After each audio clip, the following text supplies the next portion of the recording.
So how's it going, guys? This is Ryo Murata, photographer based in Tokyo. So a lot of Japanese people around me, and I guess a lot of people say that if you're a Tokyo resident, you should at least once in a lifetime go to Hakone, Kanagawa prefecture. Once in a lifetime, because Hakone used to be, back in the days, sort of like a security checkpoint where people who wanted to travel to Tokyo by foot, actually, long time ago, had to sort of like pass or bypass Hakone, which was back in the days sort of like a security checkpoint. And now the era ended, and we all know that Hakone transformed itself to sort of like a resort type of area because it's like relatively close to Tokyo. It's roughly 1 to 2 hour train ride on the express, actually. And I because I've never been there, I thought it would be nice to sort of like spend a day or two down there and just capture the precious moments and the unique opportunities that lie beyond that, area, with obviously my medium format camera GW690 and also Kodak 200. Sort of like, in order to access Hakone, it's like rather simple. From Shinjuku, there's a Odakyu's romance car, which basically connects from Shinjuku all the way down to Hakone Yumoto Station. And from there, there's been a saying that there's this golden route where you go from Hakone Yumoto on the Tozan Railway to Gora Station. From Gora Station, there's sort of like a cable car that goes to Soza, ropeway down to Owakudani, and from there you go down again to Togendai, and from there you ride a pirate ship to Hakone Machi, aka Moto Hakone, where there's a famous temple there, and then you ride the pirate ship again and come back on bus. That's basically the golden route. However, I've heard from so many people that that golden route is bombarded by tourists as of 2023, and one person, after doing a rigorous researching, I found that there's a reverse Hakone, reverse mountain route, where you basically go the opposite direction, and by doing that you can basically sort of like counter the amount of tourists. So I thought, why not risk myself and do that instead, and to deliver that content for you guys. FYI, for your information, a typhoon actually swept across the region when I was traveling. I was allocating like 2 to 3 days. And my first day, I wasn't able to do the reverse mountain gig. And on the first day, I actually, instead, because of the typhoon, I actually went around 2 museums and also an architectural type of hotel that I wanted to visit. And if you guys don't know, Hakone is actually famous for a lot of museums. For some odd reason, there's a lot of museums located in this region. If you're more like an art type of person, I'll put a list right here, actually. And because time was sort of like a limitation for the first day, and because of the typhoon, I was only able to go to 2 museums, the Pola Museum and also the Glass Art Museum in Hakone, which is really famous. And yeah, and on the second day I basically did the reverse mountain trips. So yeah, let's get going with the GW690 and the Kodak 200.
museums. I basically ate lunch near the Goro station. I actually came back, and along walking around that area, there was a soba shop, Hakone Soba, which is actually famous in this region. And I basically had my lunch at Godai's Soba, if I'm right, Fukuma, if I'm right. For that, sort of like because of the typhoon, and I wasn't able to ponder around this region, I actually came back to the business hotel, and unfortunately enough, Hakone Yamato Station, that area wise, the hotel prices is really expensive. So if you want to sort of like cut back on your savings or cut back on your spending, sorry, you can basically stay in Odawara Station. That area is sort of like a business type of area, so there's a lot of business hotels around this area. So I stayed at Business Hotel Ise for I think $30-40 per night, if I'm right, and basically just had a drink and went to sleep.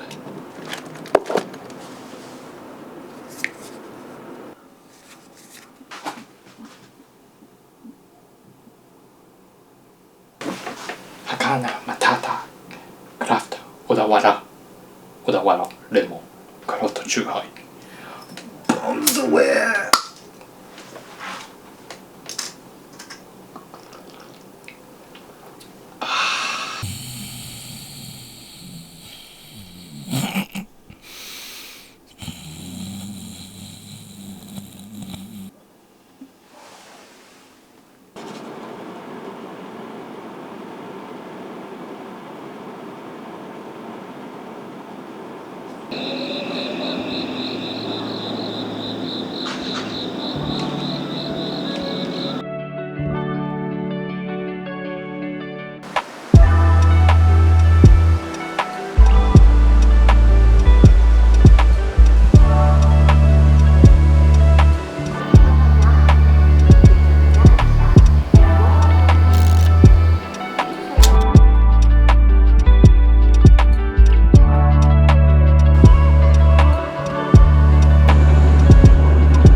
that's basically it on my video on my Hakone trip. Obviously there's a lot of things I want to talk in the end of the video, but one of the things that caught my attention was that in the last part where I was sort of like descending away from Owakudani or shooting around that area, I'm not a physics type of guy, so I'm not sure if this is my sort of like opinion is right or wrong, but a lot of my photos at Owakudani, which is basically the sort of like the area where there's a volcano really nearby, actually, like what I call puffing and huffing sulfur, if I'm right. I guess a lot of my image went off sort of like off focus due to that, maybe, because you guys probably know during summer days a lot of people get what you call unsharp images. This is due to the fact that the what you call the particles that are floating around the atmosphere expand, and light basically hits that particle back and forth, and it basically enters the camera or CMOS sensor or maybe your film negatives. But because that there's this sort of like distortion in the air going on, you get a really unsharp image. While the other side is true. If you shoot in super cold environment, you get a super sharp image due to the fact that the particles that's floating around us basically don't expand, but they basically concentrate, meaning that light basically can pass through freely towards the camera at the shortest distance possible. But this area in particular was hot, humid, and also like stuffy, so I guess that's one of the reasons why I was not able to get super what you call tack sharp image. I don't know, it might be my sort of like fault for not shooting it, but I was actually shooting it in infinity, so it didn't make sense at all. But a lot of my photos around the Owakudani area was really unsharp, and some of my footage too, actually I did not use those footage, but half of my footage that I shot with my digital also were going out of focus. The autofocus wasn't actually moving as what I anticipated, so there were a lot of problems during this trip, and I wish I shot more with digital actually during around the what we call the Owakudani area, because if I knew about it, obviously I wouldn't have shot with film actually, and I made a lot of mistakes shooting that area with the film. So if anyone's actually thinking of going to Hakone or with a film camera, specifically a medium format, you might have a lower hit rate in terms of having your images in focus, unfortunately. So that's actually one of the things I wanted to mention on this video. And also, if I were to give you guys some kind of advice for this trip in particular, this is actually my first time going to Hakone. This reverse mountain was actually really stressful than I anticipated. And a lot of people said that you can do this within a day. And a lot of Japanese people actually go there and come back on the exact same day. And after experiencing, because I shoot photo and I have to shoot video, I didn't have much time to ponder around the stores and the shops around that region.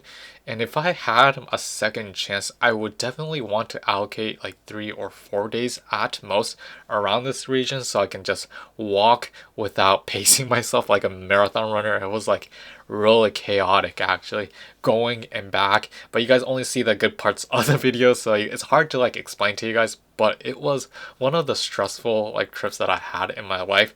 This might be due to the fact that there was a typhoon coming in, and also it was like really wet, it was raining, and also it was like foggy too, which this region is really famous for. So all in all, it was a great experience going there, and if I have the opportunity, I would love to shoot there again, have my revenge, because it was rather rainy and did not get into the sunny type of weather. So yeah, hope you guys enjoyed this video. If you have any questions, I'm happy to reply. So yeah, we'll see you next time. Peace out.